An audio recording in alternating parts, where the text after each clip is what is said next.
সুমাইয়া বার দুয়েক আমার দিকে তাকিয়ে চোখ বন্ধ করে বসে রইল। সে ঘুমিয়ে আছে কি জাগ্রত বোঝার উপায় নেই। সকালের বাসি ফুলের পাপড়ির মতোই মলিন তার মুখাবয়ব। আমার শরীরটা ক্রমেই যেন খারাপের দিকে যাচ্ছিল। এর মধ্যে মাথা ধরাটাও বেড়েছে, তবে ব্যথা আগের মতো মনে হচ্ছে না। আমিও চোখ বন্ধ করে রিল্যাক্স হতে চেষ্টা করলাম, ফল হলো না, চোখ জ্বলতে শুরু করলো। এই সময় ড্রাইভার নিমিষের জন্য পিছনের দিকে তাকিয়ে বলল, ভাই, আমরা এখন শ্রীনগরের সমান্তরালে অবস্থান করছি।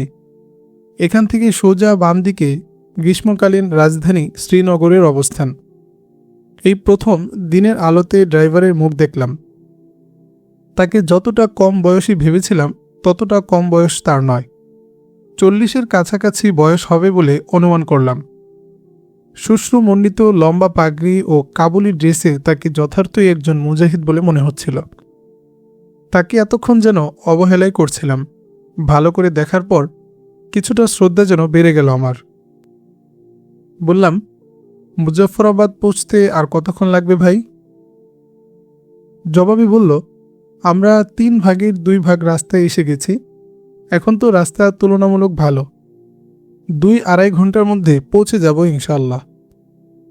মুজফ্ফরাবাদ যখন পৌঁছলাম তখন মধ্য দুপুর। মোটামুটি মানের একটি শহর। একটা রেন্টে কার সেন্টারের কাছে আমাদের গাড়ি থামল। গাড়ির বাম পাশে বসায় আমাকে আগে নামতে হলো।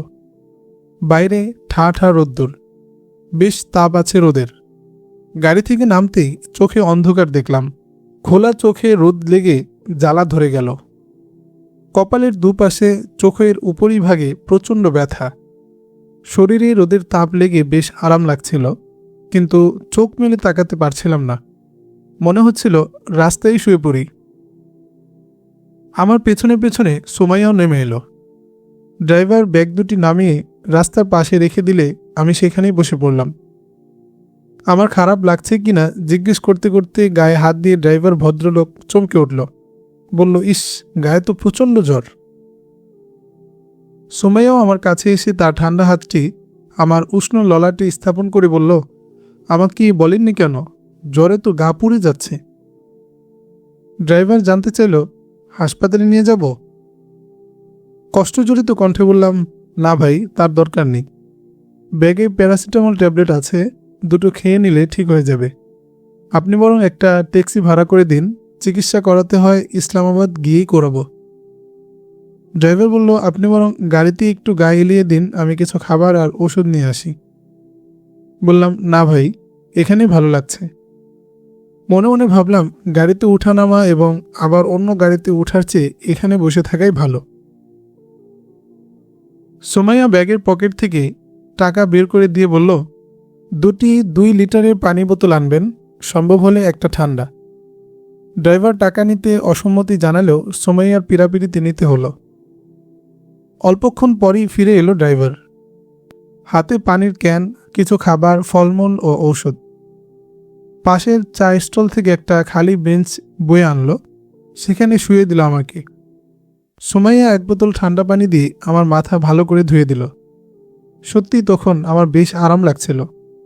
মুখে ব্যর্থ হাসির ভাব ফুটিয়ে বললাম, আমি এখন পুরো সুস্থ। একটা ট্যাক্সি নিয়ে আসুন, আর অপেক্ষা ভালো লাগছে না। সুমাইয়া মুখে তুলে তুলে কিছু খাওয়াচ্ছিল আমাকে। খুব বিষাদ লাগছিল সব, কিন্তু কিছু না খাইয়ে ওষুধ খেতে দেবে না বলে জিদ ধরল সুমাইয়া। সামান্য কিছু গলাৎকরণ করে 2টো ট্যাবলেট গিলে ফেললাম পানি দিয়ে। বললাম, তুমি কিছু খেয়ে নাও সুমাইয়া। ড্রাইভার ট্যাক্সি ভাড়া করতে চলে গেল। সুমাইয়া বলল, খেতে ইচ্ছে করছে না। আমি বুঝি তার শরীরও দুর্বল এবং খারাপ লাগারই কথা। ড্রাইভার ফিরে এলো ট্যাক্সি নিয়ে। আমি বললাম, ভাই, আমাদের কাছে বসে আপনিও কিছু খান। অনেক কষ্ট দিলাম তো আপনাকে। জীবনে হয়তো আর কোনোদিন দেখা হবে না, কিন্তু আপনাদের কথা মনে থাকবে চিরদিন। আমার কথা শুনে বিষণ্ণ করুণ চোখে তাকালো সুমাইয়া আমার দিকে। আমি দৃষ্টি নামিয়ে নিলাম। ড্রাইভার যেন লজ্জা পেল, বলল, আমি কি বা এমন করলাম? এরপর কাছে বসে কিছু খাবার মুখে পুরে বলল, আজাদির জন্য আমাদের এত কোরবানি কি বৃথায় যাবে ভাই সাহেব? আমি তার মুখের দিকে তাকাতে পারলাম না। নিজের চোখে দেখে এলাম নিজ ভূমি থেকে হানাদারদের উৎখাতে তাদের প্রাণপণ প্রচেষ্টা।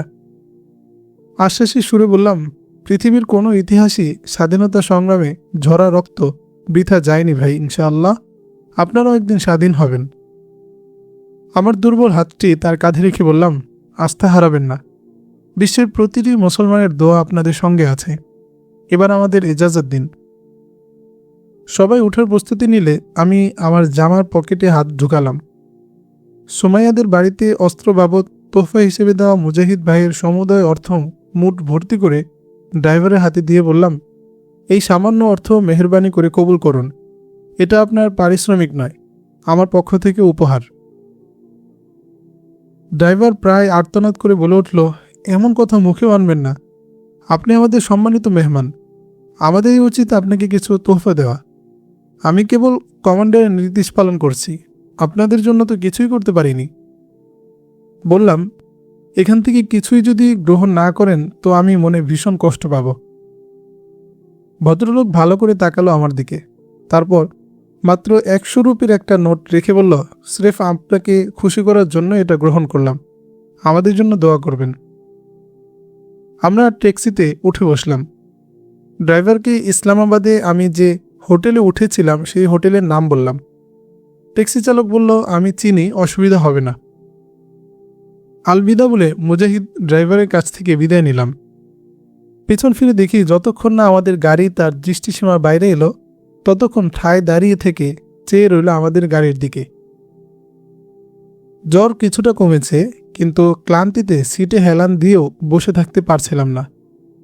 বারবার আমার মাথা এদিক সেদিক হেলে পড়ছিল, শুয়ে পড়তে ইচ্ছে করছে। সত্যি শরীর এতটাই নিস্তেজ ও অবশ লাগছিল যে নিজেকে ধরে রাখা আর সম্ভব হচ্ছিল না। আমি যেন অজ্ঞান হয়ে যাচ্ছিলাম। এরপর দীর্ঘক্ষণ আর কিছু মনে নেই। তারপর যখন জ্ঞান ফিরল তখন অনুভব করছিলাম আমার কপালে জলপট্টি দেওয়া হয়েছে এবং সুমাইয়া একটু পরপর হাতের আঙ্গুল দিয়ে পট্টিটা ভিজিয়ে দিচ্ছে। আমি হয় জ্ঞান হারিয়েছিলাম অথবা ঘুমিয়ে পড়েছিলাম। এই অবস্থায় একটা স্বপ্ন দেখে ফেলেছি। দেখলাম সুমাইয়াকে আমি শাদি করে ঢাকায় নিয়ে গেছি। আম্মা প্রথমে একটু অসন্তুষ্ট ভাব দেখালেও সুমাইয়ার রূপগুণের পরিচয় পেয়ে খুব খুশি হলেন। তাকে পরম স্নেহে মায়ের আদরে ভরিয়ে দিলেন। আমার আর সুমাইয়ার মাঝে যেন গভীর ভালোবাসার জন্ম হয়েছে। আমার চেতনা ফেরার পরও এই রেশটা মনের মধ্যে দীর্ঘক্ষণ জেগে রইল। ভাবতেও আমার বেশ ভালো লাগছিল। আস্তে আস্তে চোখ মেলে চাইলাম, দেখি আমার মাথা সুমাইয়ার কোলে। এতটুকুন সিট ট্যাক্সির, তাতেই হাঁটু ঝুলিয়ে আড়াআড়িভাবে শুয়ে রেখেছে আমাকে। কপালের জলপট্টিটায় আঙ্গুল দিয়ে পানির ফোঁটা দিচ্ছিল সুমাইয়া। এবার সরাসরি চোখ পড়ল সুমাইয়ার চোখে। চলন্ত গাড়ির মৃদুমন্দ ঝাঁকুনিতে আমার দু চোখের কোণ বেয়ে দুফোঁটা তপ্ত অশ্রু গড়িয়ে পড়ল অকারণে। নিজের উপর বড্ড রাগ হচ্ছিল। শরীর ও মনের উপর কম দখল যায়নি সুমাইয়ার। এই অবস্থায়ও চলন্ত গাড়িতে নিজের কোলের উপর আমার মাথা কত সময় ধরে রেখে নীরবে নার্সিং দিয়ে যাচ্ছে সে। আমার তো কোনো নিকট আত্মীয়ও সে নয়, তবে কিসের জন্য সে এই শুশ্রূষা করে চলেছে? আস্তে করে উঠে সিটে হেলান দিয়ে বসলাম। সুমাইয়ার আনত দৃষ্টি। গায়ের সাথে জড়ানো বড় ওড়নার প্রান্তটা অকারণ ডান হাতে শাহাদাত আঙ্গুলে পেঁচাতে পেঁচাতে বলল, এখন কি একটু ভালো লাগছে? আমার চোখ পানিতে ঝাপসা। অন্যদিকে ফিরে বললাম, হ্যাঁ। তুমি এতটা কেন করতে গেলে? সে বলল, আপনি যে জন্য আমাকে করেছিলেন। তারপর নীরবতা। আর কোনো কথা হয়নি দীর্ঘক্ষণ। গাড়ি ইসলামাবাদে প্রবেশ করেছে। ইসলামাবাদ এসে হোটেলে যখন উঠলাম তখন দুপুর গড়িয়ে গেছে। সুমাইয়ার সাথে পরামর্শ করেই ডাবল রুম বুকিং দিলাম। 2টি single bed, attach bath, sofa, telephone, television সবই আছে। কাশ্মীর যাবার আগে এই হোটেলে আমি কদিন কাটিয়ে গেছি। পূর্ব পরিচিত হোটেল বয় আমাকে দেখে চিনে ফেলল। কাছে এসে সালাম দিয়ে বলল, স্যার, আপনার কি অসুখ করেছে? আপনার যা প্রয়োজন হয় আমাকে বলবেন স্যার, আমি সব করে দেব। মৃদু হেসে বললাম, আমাকে কি রোগীর মতো দেখা যায় নাকি? জবাব এসে বলল, আপনার স্বাস্থ্য খুব খারাপ দেখাচ্ছে স্যার। বললাম, হ্যাঁ, লম্বা জার্নি করেছি, তাছাড়া শরীরও খুব ভালো নয়, তুমি আমাদের জন্য কিছু খাবার নিয়ে এসো। বলে টাকা বের করে দিলাম। ছেলেটি সঙ্গে সঙ্গে বেরিয়ে গেল। রুমে ঢুকেই সুমাইয়া বাথরুমে গেল। বের হলো একেবারে গোসল সেরে। টাওয়ালে জড়ানো তার লম্বা কালো কেশের একটা পোটলা মাথায় শোভা পাচ্ছিল। তার পোশাক এতটাই শালীন যে কেবল মুখমণ্ডল ছাড়া সমগ্র শরীর ঢাকা। টিউবলাইটের আলোতে গোসলের পর সুমাইয়ার মুখখানা আরও কমনীয় দেখাচ্ছিল। কোনো প্রসাধনীর বালাই নেই। লাল টুকটুকে ঠোঁটজোড়া ঈষৎ ফাঁক করে মৃদুস্বরে আমাকে বলল, এখানে গরম পানির ব্যবস্থা আছে, ইচ্ছে করলে গোসল করুন, তা না হলে ঠান্ডা পানিতে টাওয়েল ভিজে শরীরটা ভালো করে মুছে নিন। এরই মধ্যে হোটেল বয় খাবার নিয়ে এলো। সুমাইয়া ছেলেটির কাছ থেকে কেবলার দিক সঠিক জেনে নিল। আমি বাথরুমে ঢুকে অজু করে ভিজা গামছায় শরীরটা ভালো করে মুছে নিলাম। জ্বর না থাকলেও ক্লান্তি লাগছিল। বাথরুম থেকে বের হয়ে দেখি বাম পাশের খাটের স্ট্যান্ডের সাথে কম্বল দিয়ে পর্দা টানিয়ে নিয়েছে সুমাইয়া। সম্ভবত নামাজ পড়ছিল, তাই আমি উকি দেইনি। রুমের দক্ষিণ দিকে উঁচু রেলিং দেওয়া এক চিলতে বারান্দা। আমি সেখানে দাঁড়িয়ে নিস্তেজ রোদের আরামদায়ক তাপ উপভোগের পাশাপাশি শহরের ব্যস্ততা দেখছিলাম। সুমাইয়া বেরিয়ে এসে বলল, খাবার দিয়ে গেছে, খাবেন না? বললাম, হ্যাঁ চলো। রুমে এসে বললাম, তুমি খাবারটা সাজাও, আমি নামাজ পড়ে নিই। খাবার যা আনা হয়েছে তার সামান্যই খাওয়া হলো। কলিং বেল টিপলে বেয়ারা এলো। বললাম, এগুলো নিয়ে যাও, আমরা এখন ঘুমাবো, প্রয়োজন হলে তোমাকে ডাকবো, ঠিক আছে? বেয়ারা ঘাড় কাত করে চলে গেল। পর্দা দেয়া খাটে সুমাইয়া চলে গেলে আমিও আমার বেডে শুয়ে পড়লাম। শুয়ে শুয়ে ভাবছিলাম আইবি এর অফিসে যোগাযোগ করব কিনা, কিন্তু পরক্ষণেই সুমাইয়ার কথা চিন্তা করে ভাবলাম, একটা দিন জিরিয়ে দুজনেই একটু সুস্থ হয়ে নেই। ওদের খবর দিলেই যে অতি আপ্যায়ন ও যত্ন করতে গিয়ে শান্তি ব্যাহত করবে, তাতে আমার সন্দেহ নেই। এসব ভাবতে ভাবতে একসময় ঘুমিয়ে পড়লাম। কতক্ষণ ঘুমিয়েছিলাম ঠিক জানি না। ঘুম যখন ভাঙল তখন শরীরে প্রচণ্ড ব্যথা অনুভব করছি। মাথাও কেমন জ্যাম হয়ে আছে। চোখ বন্ধ রেখেই টের পাচ্ছিলাম কপালে জলপট্টি। গায়ের সামনের দিকে কম্বল নেই। বুকে কে যেন ঠান্ডা কি চেপে ধরে ধরে পরীক্ষা করছিল। চোখ মেলে দেখি সাদা অ্যাপ্রন পরিহিত এক ডাক্তার আমার বিছানার পাশে দাঁড়িয়ে বুকে টেথিস্কোপ ধরে আছে। ডাক্তারের চোখে চোখ পড়তেই আমাকে জিজ্ঞেস করলেন, এখন কেমন বোধ করছেন? আমি কিছুটা বিস্ময় আর বিহ্বল চোখে এদিক সেদিক তাকালাম। দেখি শিওরের দিকে বসা সুমাইয়া এবং পাশেই হোটেল বয়। বললাম, শরীরে প্রচণ্ড ব্যথা অনুভব করছি। ডাক্তার বললেন, ভাববেন না, সব ঠিক হয়ে যাবে। এরপর তিনি আমার বগলের নিচ থেকে থার্মোমিটার বের করে ঝাঁকি দিয়ে দিয়ে টেম্পারেচার দেখলেন। চোখ ও জিহ্বা দেখে নিয়ে সাদা কাগজের ডাক্তারি প্যাডে কয়েকটি ওষুধের নাম লিখে দিয়ে সুমাইয়ার হাতে দিলেন। বললেন, রাতে ওষুধ খাওয়ান, আশা করি ঠিক হয়ে যাবে। সমস্যা হলে সকালে আমাকে জানাবেন, নিচে কাছেই আমার চেম্বার। আমি সুমাইয়ার দিকে চোখ ফেরালাম। সে উঠে ডাক্তারি ভিজিট দিল এবং বেয়ারাকে প্রেসক্রিপশনটা ও টাকা দিয়ে ওষুধ আনতে বলল। নিজের উপর প্রচণ্ড রাগ হচ্ছিল আমার। বারবার অসুস্থ হয়ে এভাবে অন্যদের কষ্ট দেওয়ার জন্য নিজেকে বেশ ছোট মনে করছিলাম। সুমাইয়ার কাজল টানা ডাগর চোখ জোড়া ফোলা ফোলা দেখাচ্ছিল। বেচারি আমার জন্য নিশ্চিন্তে একটুখানি ঘুমাতেও পারল না। না জানি জ্বরের ঘোরে আমি কত কি প্রলাপ বকেছি, যে কারণে সুমাইয়াকে ডাক্তার ডেকে আনতে হয়েছে। আমি লজ্জিত হয়ে সুমাইয়াকে বললাম, দুঃখিত সুমাইয়া, তোমাকে যথেষ্ট কষ্ট দিচ্ছি আমি। কিন্তু ডাক্তার ডাকার দরকার কি ছিল? উল্টো অনুযোগে সরে বলল সুমাইয়া, এভাবে পড়ে পড়ে ভুগবেন, কাউকে কিছু বলারও প্রয়োজন মনে করেন না কেন? আপনার তো নিজের প্রতি এতটা অবহেলা সাজে না। আমি না হয় আপনার কেউ নই, তাই বলে ডাক্তার না দেখিয়ে ওষুধ না খেয়ে এভাবে নিজেকে কষ্ট দেওয়ার কারণ কি? বললাম, আসলে শোবার সময় জ্বর তো ছিল না গায়ে, তাছাড়া ডাক্তার দেখানো কি খুবই জরুরি ছিল? সুমাইয়ার মুখে এবার রাগের ছায়া ফুটে উঠল। বলল, 103 ডিগ্রি জ্বর নিয়ে আপনি আবল তাবল ভুগছিলেন। আমার ঘুম না ভাঙলে সারা রাতে আপনার অবস্থা কি যে দাঁড়াতো আল্লাহই ভালো জানেন। মাথায় পানি দিতে দিতে কিছুটা অস্থিরতা কমেছে, তাই বেয়ারাকে দিয়ে ডাক্তার ডেকে আনলাম। এখন কিছু খেয়ে ওষুধ খেয়ে শুয়ে পড়ুন। আমি যখন থাকবো না তখন না হয় আপনার মতো করে আপনি থাকবেন।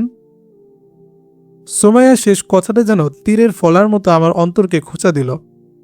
চোখ তুলে তাকালাম তার মুখের দিকে। অভিমানী, করুণাকাতর, নিষ্পাপ মুখ। কি যে ভালো লাগছিল আমার।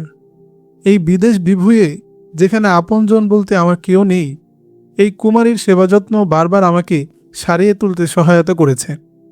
একান্তই আপনজনের মতো আন্তরিকতাপূর্ণ এই শুশ্রূষা আমাকে মুগ্ধ করল। আমার ভালো মন্দের চিন্তা করে সে পেরেশান হয়।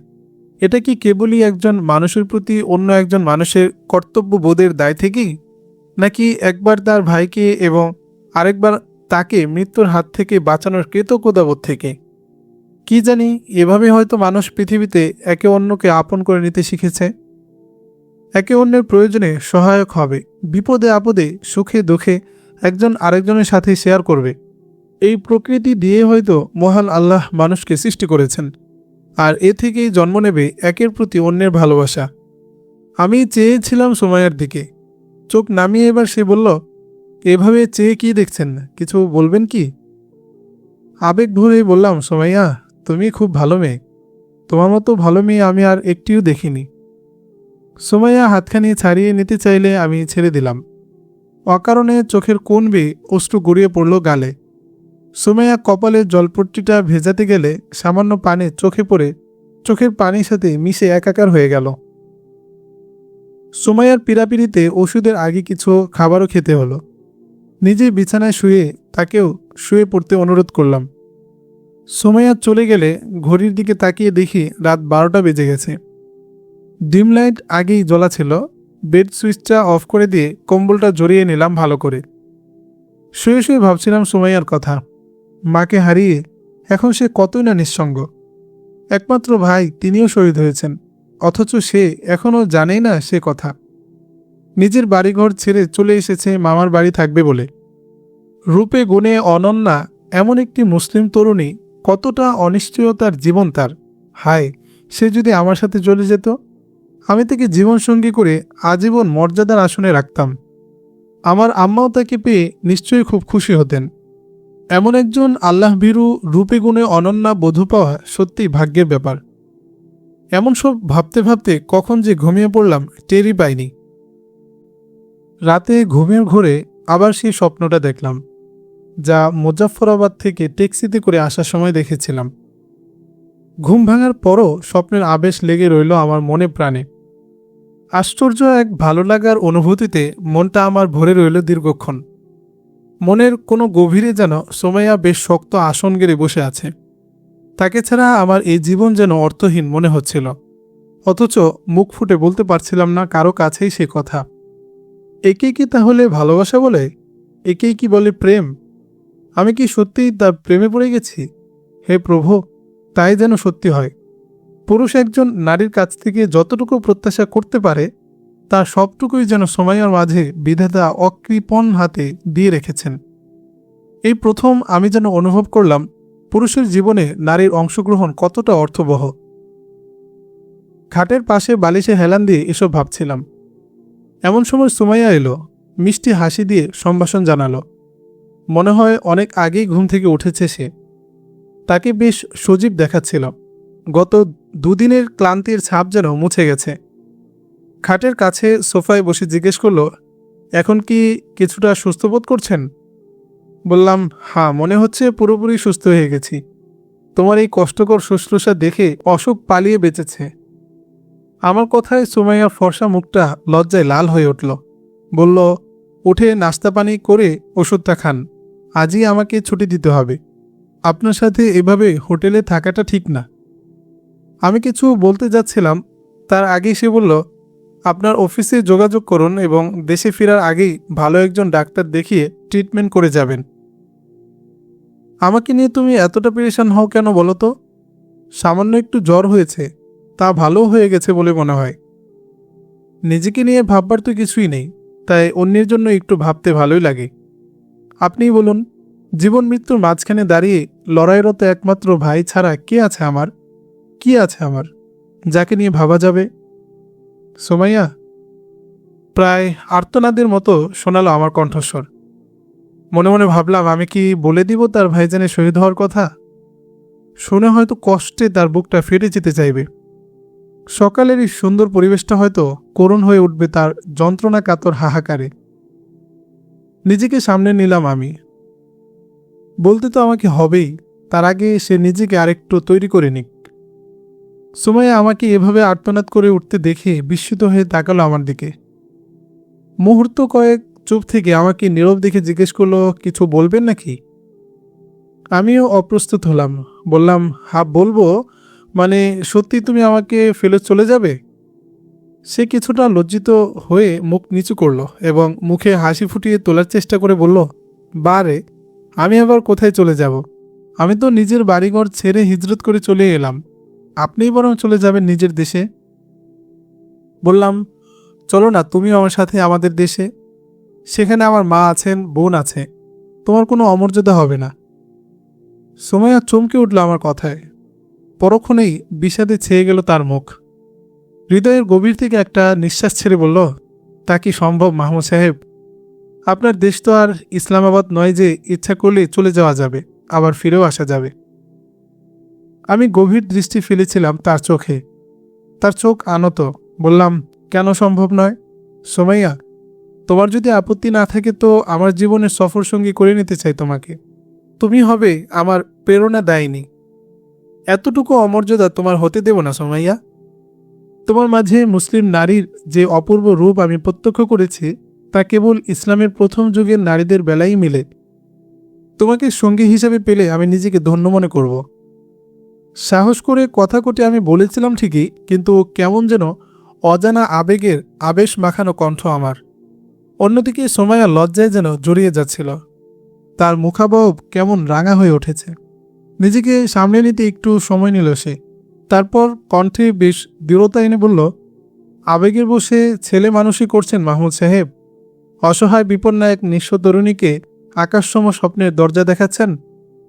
আমার একটি ভাই আছে যে স্বদেশের আজাদির জন্য দুশ্মনদের সাথে ময়দানে লড়াই করছেন।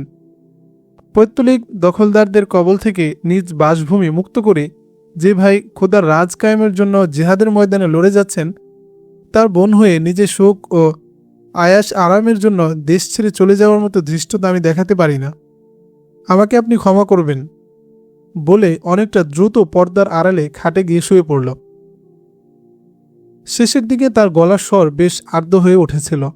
তবে তার কথাই এটা স্পষ্ট বুঝতে পারছিলাম, তার মধ্যে আমাদের দেশ সম্পর্কে হয়তোবা আমারই জন্য একটা আগ্রহ রয়েছে। আমার প্রস্তাবের ব্যাপারেও হানার একটা দ্বন্দ্ব তার মধ্যে কাজ করছে, তাও বুঝতে পারছি। আমি কেবলাকান্তের মতো তার গমন পথের দিকে চেয়ে রইলাম। দুপুরে গোসল করে জোহরের নামাজ পড়লাম। শরীর বেশ দুর্বল হলেও ভালোই লাগছিল। জ্বর আসেনি আর।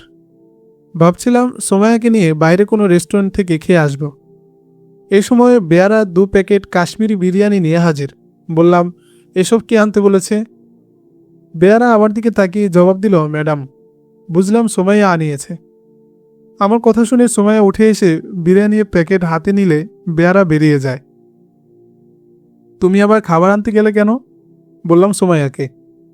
প্যাকেট দুটি টিপয়ে রাখতে রাখতে জবাব দিল সুমাইয়া, খেতে হবে তাই। কেন, আপনি এখনো কিছু খাবেন না? বললাম, খাবো, তবে ভেবেছিলাম বাইরে গিয়ে খাবো। এখনো তো ভালো করে সেরেই ওঠেননি, বাইরে যাওয়ার জন্য এত অস্থির হচ্ছেন কেন? বললাম, খাবার জন্য বাইরে যাওয়ার মতো সুস্থ তো হয়েছি। সুমাইয়া পানির বোতল, গ্লাস ও খাবার সাজিয়ে একটি প্যাকেট নিয়ে ভেতরে চলে গেল। বুঝলাম সে আমার সামনে বসে খাবে না। আমি ডাকিনি তাকে। সকালে কথা বলার পর এবারই প্রথম সে আমার সামনে এলো। মনে মনে সে আমার উপর বিরক্ত হয়েছে কিনা বোঝা গেল না। আমি আমার খাটে শুয়ে আরও 1 ঘন্টা ঘুমিয়েছিলাম। তারপর ব্যক্তিগত ডায়েরির শূন্য পাতাগুলোতে গত 2 দিনের ঘটনা টুকে নিলাম। খাওয়া শেষে আবারও বিছানায় গা এলিয়ে দিলাম। চোখ বন্ধ করে কাশ্মীর সফরের উপর মূল স্টোরিটা সাজানোর কথা ভাবছিলাম। ফিল্মগুলো ডেভেলপ করে প্রিন্ট দেওয়া দরকার। ভিডিও এডিট করে তারাই হয়তো কপি করে রাখবে। তার আগে কারেন্ট অ্যাফেয়ার্সের উপর এক্সক্লুসিভ কয়টা আইটেম করে ফেলা দরকার। অফিসে যোগাযোগ না করে ছবি প্রিন্ট করা ঠিক হবে না। ঢাকায় টেলিফোন করে আজই মা ও বোনের সাথে যোগাযোগ করতে হবে। শুয়ে শুয়ে এসব ভাবতে ভাবতে তন্দ্রাচ্ছন্ন হয়ে পড়ি। সুমাইয়া এক ফাঁকে এসে খাবার টেবিলটা পরিষ্কার করে গেছে। শুয়ে শুয়ে আরও ভাবছিলাম, তৃতীয় বিশ্বের কোনো দেশই পাশ্চাত্য কালচারের ছবল থেকে নিজেদের বাঁচিয়ে রাখতে পারেনি। এই পাকিস্তানেও আমাদের দেশের মতো দু ধরনের শিক্ষা ব্যবস্থা চালু থাকায় মানুষের চিন্তা চেতনা দুটি ধারায় বিভক্ত হয়ে পড়েছে। মাদ্রাসা শিক্ষায় শিক্ষিত একটা বড় অংশ কোরআন সুন্নাহ মোতাবেক জীবনযাপন করতে প্রয়াস পায়, আবার জেনারেল শিক্ষিতরা বেড়ে ওঠে পাশ্চাত্য ধ্যান ধারণায়। আর দুর্ভাগ্যবশত শাসন ক্ষমতা এই পাশ্চাত্য ধারায় শিক্ষিত জনদের হাতেই ঘুরে ফিরে চলে আসছে। ফলে খোদাই শাসনের পক্ষের শক্তির সাথে পাশ্চাত্য ধারার শাসকদের লড়াই এখানেও বেশ জোরালো। শাসন ক্ষমতা পাশ্চাত্য চেতনাধারীদের হাতে থাকায় সমাজ জীবনে এর প্রভাবই প্রকট। সামান্য হোটেল বয় সেও সুমাইয়াকে ম্যাডাম সম্বোধন করায় আমার মনে এই চিন্তাটা রেখাপাত করে। আধা ঘুম আধা সচেতন অবস্থায় প্রায় 2 ঘন্টা কেটে যায়। চোখ বন্ধ অবস্থায় কিছুক্ষণ আগেও ঘরময় সুমাইয়ার সঞ্চরণ টের পাচ্ছিলাম। আসরের আজান শুনে পূর্ণ সচেতন হয়ে চোখ খুললাম। দেখি সুমাইয়ার খাটের স্ট্যান্ডে কম্বল টানিয়ে যে পর্দার ব্যবস্থা করা হয়েছিল তা নেই। সুমাইয়ারও কোনো সারা শব্দ নেই রুমে। ভাবলাম বাথরুমে বুঝি, কিন্তু সেখানেও লাইট অফ, পানিরও কোনো শব্দ নেই। হঠাৎ টিপ হয়ে চোখ পড়তেই দেখি আমার ডায়েরিতে চাপা দেওয়া এক টুকরো কাগজ। হাতে নিয়ে দেখি একখানা পত্র আমাকে উদ্দেশ্য করেই লেখা। নিচে সুমাইয়ার নাম। আমি শঙ্কিত হয়ে পড়তে শুরু করলাম। পরিষ্কার উর্দুতে সে লিখেছে,